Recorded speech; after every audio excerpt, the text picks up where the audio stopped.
He was puzzled. He wasn't sure what I was up to. It's nearer your side than mine.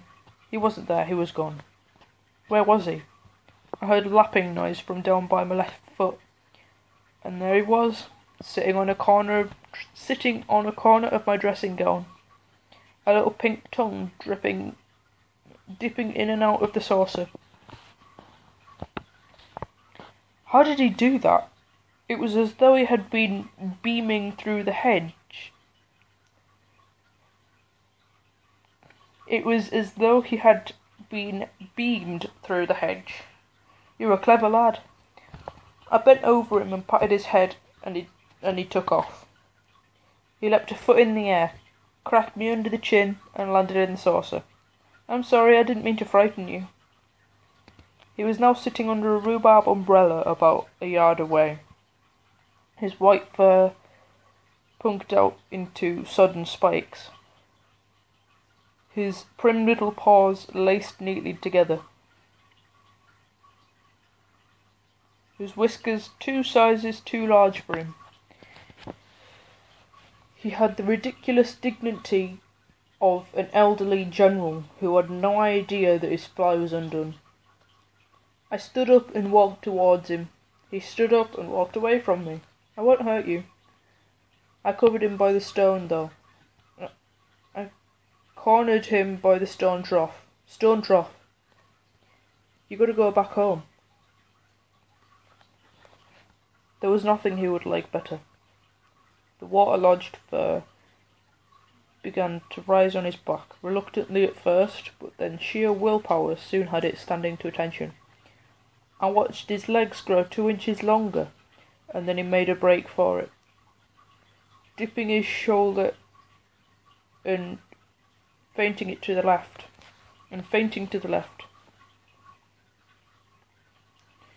He sold me the perfect dummy, zapping between the coal house door and a bag of fine Irish peat. He went like a racehorse across the stone pavers towards the hedge. I sauntered across after him. There was no hurry. He was stuck between 2 thick privet trunks, his little back legs still pounding away and kicking up dirt like the only car in the rally without 4-wheel drive.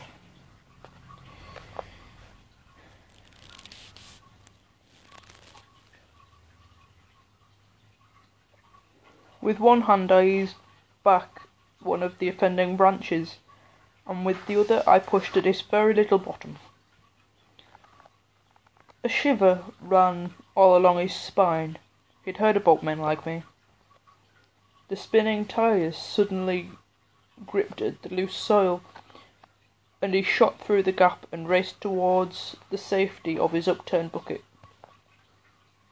I bent my head, and I could see him, breathing heavily atop his enamel castle. Under my hands I felt the small chunks of chicken, and I began to flick them. Stubuto-like over to his side of the courtyard. There you are, it's chicken. He gave a shudder of disgust, raising one leg high in the air, and began to lick his bottom. If this was breakfast, he could very well do with it. If this was breakfast, he could very well do without it. It rained all day, well, almost. Around 4 o'clock the weather took a tea break, and I took a stroll in the garden. Every 10 minutes or so, since breakfast, I had indulged in a little kitten checking from high up in the kitchen window, but now I could get a breath of fresh air and a close-up.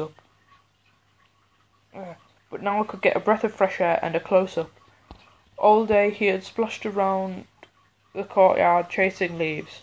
He didn't seem to know about cover, that it might be drier under the steps or in the porch. He would hide behind his bucket in the pouring rain, waiting for an unsuspected leaf to stroll by. and then he would jump out and thump it. Every now and then one of the bigger leaves would turn nasty and fight back, and he would jump upon his bucket out of harm's way. The half-inch metal rim now held a shallow pond, and as he sat down he would lower his furry little bottom gingerly, a look of pure distaste wavering across his face. But it was his bucket, and it was safe up there. The leaves were a nuisance, even the pleasant ones. Within minutes of being cast off by the trees in Greenhead Park, they would band together and then rush across the road to block our drains and beat up poor defenceless kittens. I decided to teach them a lesson and nipped into the cellar for a brush and a shovel. 10 steps lead down to the cellar, then there's a twist under a stone porch before the door comes into view. The porch is where the leaves go to die. Thousands of them lay face up on their backs, legs in the air, silently willing themselves into peat. I made a start there, and I had the best part of a bin liner full before I began work on the steps.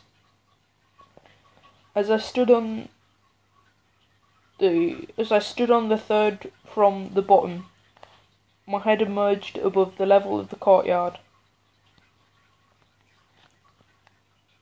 and through the hedge I could see a little white face wondering where the hell I'd gotten to. "I'm clearing up the leaves," I told him. "Serves 'em right.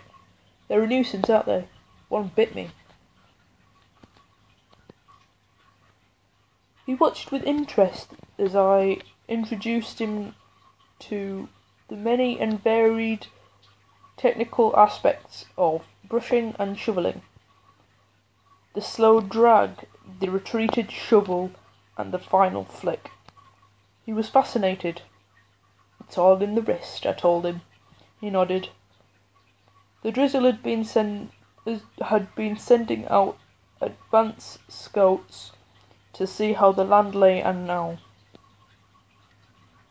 acting on their reports, it began a mass offence. "So that's it then. I've got to go now." The saturated fur on his head had separated, revealing a 1920s parting just above his left ear. He could have played opposite Clara Bow. His face was a picture of concentration. He had a big decision to make, and I waited. With one decisive shovel and a wiggle of the hips, he forced his head between the roots and through the hedge. His ear pinged back and forth against the twigs. His rear end followed as a matter of course, and then, taking a dozen tentative steps across the paving stones, he came over to me and sat on the shovel. We looked at one another. We both had a decision to make. We both knew that whatever happened now, it was for life. I smiled, and he smiled, and then I put down the brush, picked up the shovel, and I carried him into the house. That's it for Chapter 1. Chapter 2 next time.